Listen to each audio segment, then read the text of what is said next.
Pernahkah Anda melihat superhero kuat setanding Marvel dan Avenger? Jika belum, Anda beruntung menontonnya sekarang. Inilah superhero bernama Badaang. Suatu hari, seorang wanita tiba-tiba terbangun dari tidurnya. Wanita itu terdengar bunyi tangisan bayi di bawah rumah. Lalu, dia bangunkan suaminya. Si suami terbangun dan turut terdengar bunyi tangisan bayi itu. Mereka pun terus menuju di bawah rumah. Tangisan itu sepertinya muncul dari dalam bambu. Suaminya lalu mencari dan mengangkat satu persatu bambu itu. Ternyata, tangisan itu kedengaran dari dalam bambu. Si suami menyuruh si istri menada tangannya, lalu menuang keluar sesuatu dari dalam bambu. Mereka mendapati seorang bayi kecil keluar dari dalam bambu. Tidak pasti bayi lelaki atau gadis, karena alat kelaminnya tidak kelihatan. Jangan pula seperti Lucinta Luna, tidak jelas jenis kelaminnya. Si istri sangat senang sehingga menangis, karena Tuhan tunaikan permintaan mereka. Mereka sudah sekian lama tidak mempunyai anak. 30 tahun kemudian, kelihatan pria berbaju putih dikejar sekumpulan pria nakal. Lalu, mereka berhenti seketika, berpikir, di mana arah pria berbaju putih tadi pergi. Mereka pisahkan menjadi dua kumpulan, agar mudah melacak target mereka tadi. Di sisi lain, pria baju putih dengan laju menuruni tangga, mencari tempat sembunyi. Ya Allah, terkejut saya. Alif Syukri rupanya. Saya terbingung seketika. Alif terlajak laris mendengar suara pria-pria nakal tadi, lantas bersembunyi di belakang pohon bambu. Mereka sepertinya mengetahui keberadaan Alif Subjolo. Seseorang menyuruh jangan bising. Lalu mereka ke arah Alif Mas Bocor. Alif suara sumbang, sembunyikan diri sambil menggenggam bambu. Dengan serta-merta, Alif berdoa agar dirinya tak terlihat orang. Lalu mereka terus mencari keliling pohon bambu. Ternyata, Alif menjadi orang yang tak terlihat atau namanya Halimunan. Mereka merasa, Alif sudah lari jauh dari sana. Mereka pun pergi tinggalkan tempat itu. Di sisi lain, rekan Alif si botak, bercanda dengan ibu Alif. Lalu ibu Alif menarik telinga si botak, karena itu aja yang dapat ditarik selain rambut. Pintu rumah tiba-tiba terbuka. Mereka keheranan. Si botak mencari-cari siapa yang membuka pintu. Lalu si botak kaget, dan Alif memberitahu, dia ada di sini. Tetapi mereka masih kebingungan karena hanya dengar suara aja. Lalu, Alif memberitahu ibu dan si botak bahwa dia ialah Alif. Alif mengambil bantal dan dilipat. Mereka bertambah heran. Ibu Alif memegang badan Alif yang tak kelihatan itu.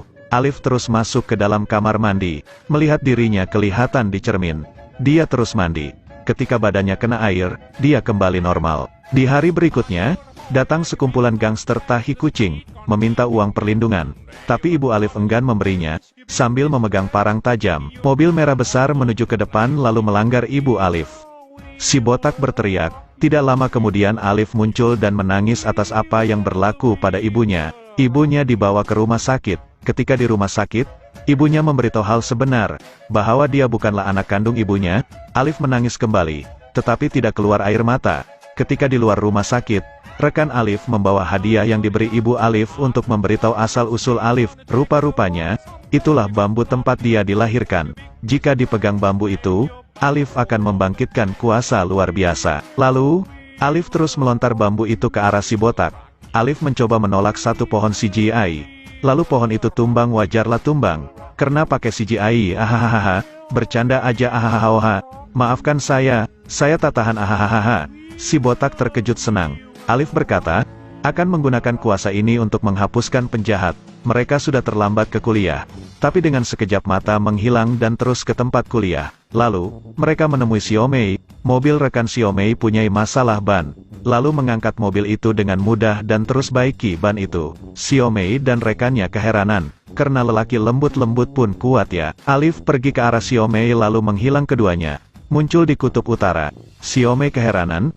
Adakah ini sihir? Alif membawa Xiaomei menemui ibu Alif di rumah sakit. Alif kembali sedih tanpa berair mata. Dokter mengatakan, kos operasi diperlukan sebanyak 150 juta rupiah. Alif terbingung. Di mana mau dapatkan uang sebanyak itu? Kasihan ibu Alif. 2 hari berikutnya, Xiaomei menemui Alif, lalu memberi koper hitam yang berisi sesuatu. Alif penasaran dengan ini. Xiaomei menyuruhnya membuka koper itu. Xiaomei memandang Alif dengan penuh manja. Alif kaget. Saya turut kaget, saya pikir itu toyol. Rupanya Mas Hijau Alif Syukri. Dia akan rahasiakan identitasnya dengan memakai topeng dan pakaian hijau itu untuk melawan dan menghapus penjahat. Di sisi lain, kelihatan perampok tas tangan wanita melarikan diri. Walaupun gendut, Mampu berlari ya? Si gendut menunggu rekannya yang mengendarai sepeda motor tiba. Lalu, si gendut seperti dihalang sesuatu. Rupanya, superhero Badang tiba, mengangkat si perampok buntal. Si perampok tak terlepas. 3 wanita merasa senang, tas tangannya selamat. Wanita di tengah sempat meramas ya hehehe. Dipendekkan cerita, Ibu Alif akhirnya meninggal dunia. Alif merasa sedih dan ingin membalas dendam atas kematian ibunya. Si Omei tahu di mana tempat persembunyian penjahat-penjahat itu. Badang tiba ke tempat persembunyian penjahat-penjahat itu, lalu menghabisi kesemuanya. Lalu, polisi pun tiba, menangkap kesemua penjahat itu. Ending superhero hampir semuanya sama, berdiri di bangunan tinggi sambil berkata, "Akulah Spiderman, akulah Superman, akulah Batman, akulah Badang." Film berakhir di sini. Pelajaran yang kita dapat, janganlah berkeinginan menjadi superhero lalu memanjat bangunan tinggi.